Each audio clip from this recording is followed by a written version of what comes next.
Okay, so money makers, honey boo bears. I just want to show y'all something. Okay, boom. Y'all remember this, right? Okay, so y'all remember this.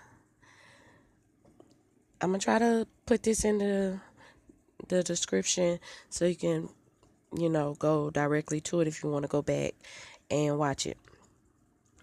So I've always been asking questions like, what did this woman and this child have to do with this whole thing? Like, why did we always keep seeing them? Because that was just something strange to me. And a lot of people just brushed that over. It was just something strange to me. Well, I mean, I feel like everybody else can throw out that crazy um conspiracies and theories and stuff. Well, let Money Stacks have a go. Y'all gonna drag me either way it goes, so whoop diddy damn do. Check this out. You had a room in that motel, you had a child, a son, your son and daughter get on that elevator and all of a sudden start wandering around and pushing doors. Your baby would have went in there. That door would have closed on your baby. You'd have been looking for your child. It's an accident that was waiting to happen, and it lies with a 9-year or a 10-year-old that was you staying in that motel with you, and they wanted. If your child wanted out looking for the swimming pool without your knowledge and went downstairs and started going through them doors, it could have happened. And I'm sorry it happened. So So now check this out. Girl and a boy. Now I feel like the girl and the boy was, I feel like this hotel already had some grimy stuff going on, and a lot of people do, right? So what I feel like is around this time the hotel already had something that they was planning. They already have these murder mystery dinners and stuff. That's facts. They have this stuff. Have not read about it being at that particular hotel, but granted, they do have those mystery dinners on Saturdays across the country. So I feel like not only were they about to plot up a plan, for the first mystery dinner, they were going to use the little boy falling in the pool, as the part of the plan. This is my opinion. I told y'all I'm just giving y'all my theory or whatever. This is just to make me feel better because I just want to know what this woman and child got to do with it, okay? But I feel like they was going to let the little boy fall in the pool, and there's going to be a big scandal about that. I feel like the little boy... Okay, so it's going to be like a big scandal about that in some odd kind of way to further distract what's going on behind the scenes at that hotel, because I do feel like it was some very sinister stuff going on, and I feel like they needed something to throw the people off. And even though you know people like, well, why would they plan to death and it's not going to benefit the hotel? This is my thing. First of all, this hotel chain line has a line of murder mystery dinners. People feed into this type of stuff. You get what I'm saying? People feed into that whole death and morbid scene and situation. People pay good money to go to these mystery dinners. And I did a video about it and showed you how much, they charge, and at the time gave you some up and coming dates and all that good stuff. So people feed into some of that stuff. I honestly feel like with the little boy, supposed to, take that dive and stuff and have that. I feel like there was going to be a promotional stunt. And I feel like with the whole Ken situation, I feel like this was their new front line for their promotional stunt. Do you know how many people that has just went to that hotel alone just to see the freezer? You know what I'm saying?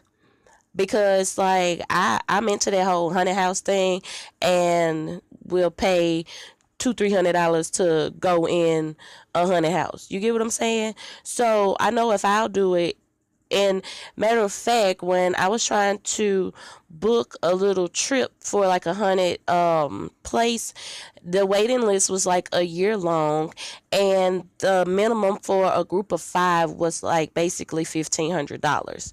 And I mean, different things came with the Severance package, but do you not see the math here? It's people paying real cold hard money to go to places like that. So I really don't feel like the hotel really gave a damn about the protesting and all that stuff, because they know that this is finna hit media, and some weirdos are gonna still come just so they can walk these last steps, just so they can see the freezer, and just so they can say, well, hey, I went to the Crown Plaza where the girl was found dead. You know what I'm saying?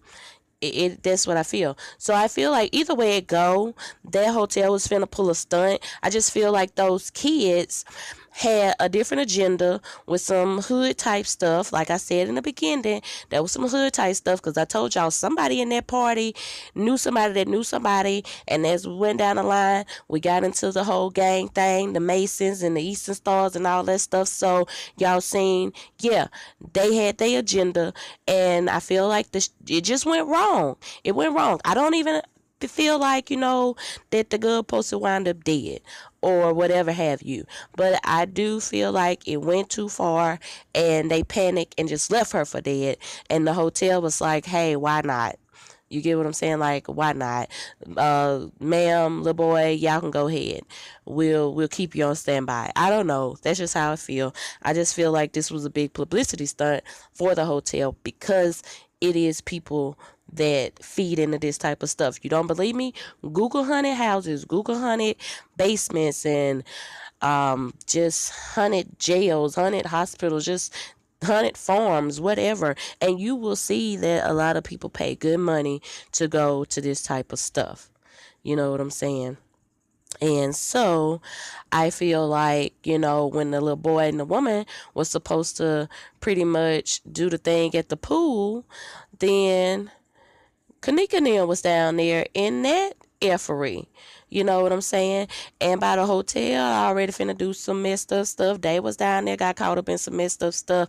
Might as well join forces. We need this anyway. Boom, boom, boom. Feel like that's why a lot of cameras and texts and stuff was there. I feel like that's why a lot of we seen just a lot of equipments, a lot of editors, a lot of that stuff was in there, because I feel like they already had something that they was finna do pertaining to a promotional stunt for the hotel and their mystery dinners, murder mystery dinners, and stuff like that. And then this just so happened to had happened, around the time. And I do feel like it was days before. They just needed to know how to spend it, needed to contact the families and say, hey, this is what was going on, this is what we can do, here's your severance package, boom, boom, boom. I don't know. I'm just saying, this is my opinion, and that is what it is. So I'm finna get ready, because I think I'm gonna go live a little earlier than I thought. So boom.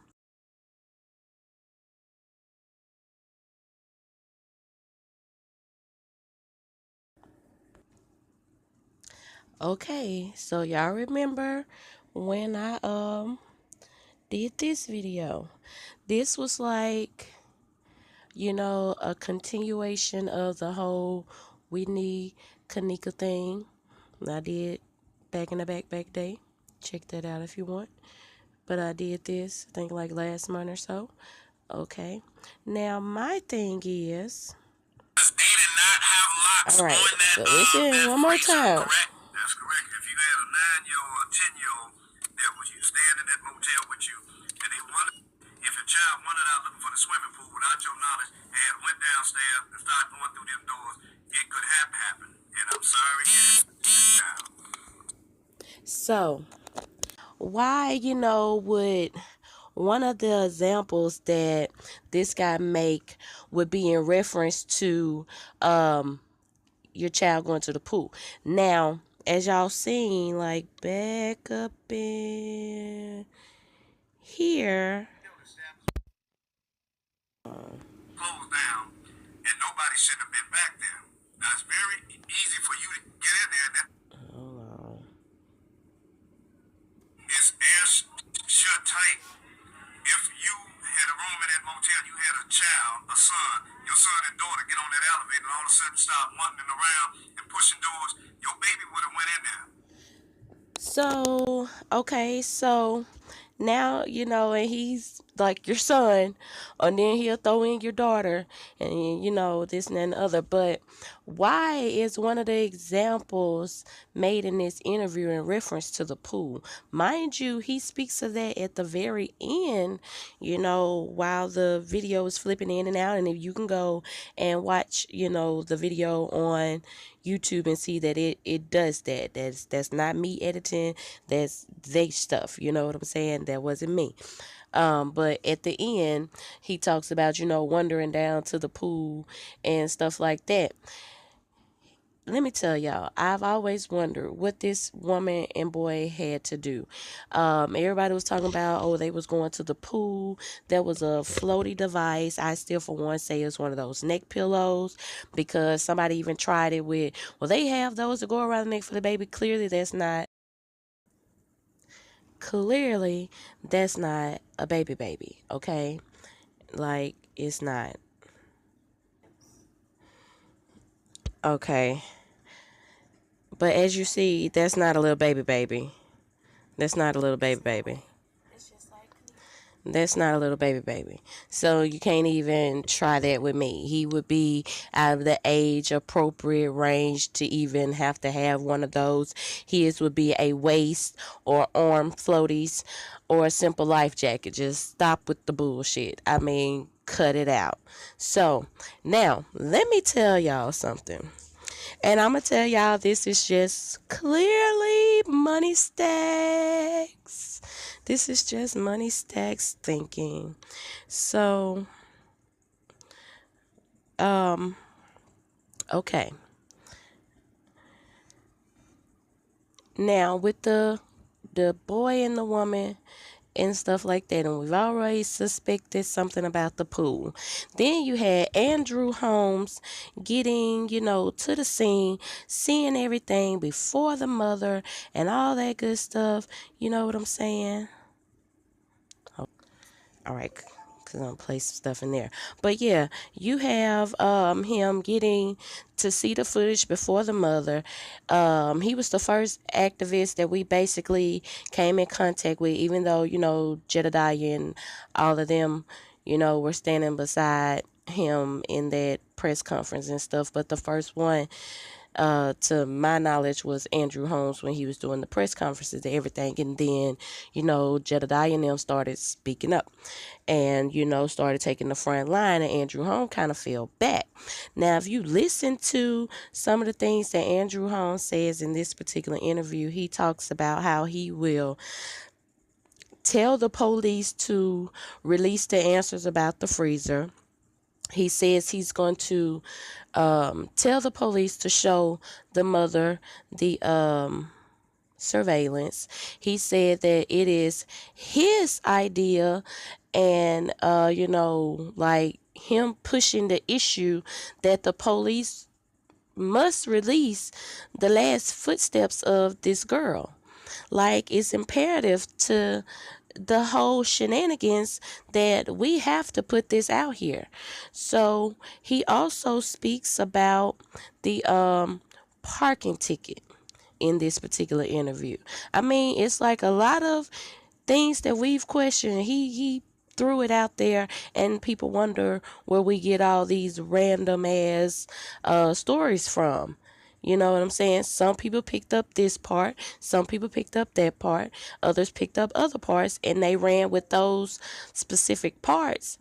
And you're feeling like everybody just made up their own stuff, but no, it all came from like one spot. Like, seriously. So, okay. So he talks about the parking ticket and the whole thing being a $200. My thing is, the ticket that Teresa mentioned was from the 6th. They said that the girls and everything supposed to be had got tickets or something, so they didn't have to pay. So they got a backdated ticket. You remember I talked about that before. So How the hell did you get a backdated ticket if this didn't happen? And then, mind you, everybody claimed that that was their first time at Rosemont Hotel. So if you've never been there before, if you don't know anybody that worked there, you don't have any inside connections, how in the hell did you get a backdated ticket? How is it that a backdated ticket was in Teresa's vehicle? Now, some feel like Teresa and parentheses and L. Harris and the sister was there. So if not, then how did they get a backdated ticket in this vehicle? Like I asked before, did they go out and scavenge the parking lot? It had to be an inside connection if you had a backdated ticket. Somebody had to know somebody. So let's cut the bullshit on that. Somebody had to know somebody for you to produce a backdated ticket. One just wasn't going to be laying on the sidewalk, just fall out the sky. And even so, if you go to put it in the machine, I'm quite sure it's going to reject it. You get me? Because it's not that day. Come on, people. Come on, people. So, somebody had to be at this hotel on the 6th. You're not finna keep on with the bullshit. Okay? And let me see. It's been clarified even with the young ladies, and I respect them that they came in and talked to them detectives. It was all about the $200 for the parking space. If you don't retain your ticket and lose your ticket, you got to pay $200 maximum fee to get your car up out of there. And that's what they was talking and saying in that room. You know, and everybody's trying to point the finger. Okay, so you had to pay $200 maximum fees, which means up to $200. Not saying that every vehicle is $200. I'm quite sure they go by weight and class of the vehicles and pertaining to what you're being charged. My point is, if you had to have this ticket to get up out of there, when you put it in this damn machine, if you put in a ticket for the 6th and it doesn't have, like the guests coming in on the 6th and leaving that day, you know what I'm saying? Like the dates, then I'm quite sure that would have been rejected. I'm quite sure that machine wouldn't have taken that. You know what I'm saying? I'm not buying that. So that further lets me know that some shit happened on the 6th. I don't care how you look at it. Yeah, I don't care who you feel like lying. I'm letting you know some shit happened on the 6th. Whether the party happened on the 6th, whether Teresa and them went there on the 6th, somebody was there on the 6th, because ain't no way you just finna just get a backdated ticket and the shit work like that. Nah, not gonna happen. Now, ran in the rabbit hole, but let me tell you about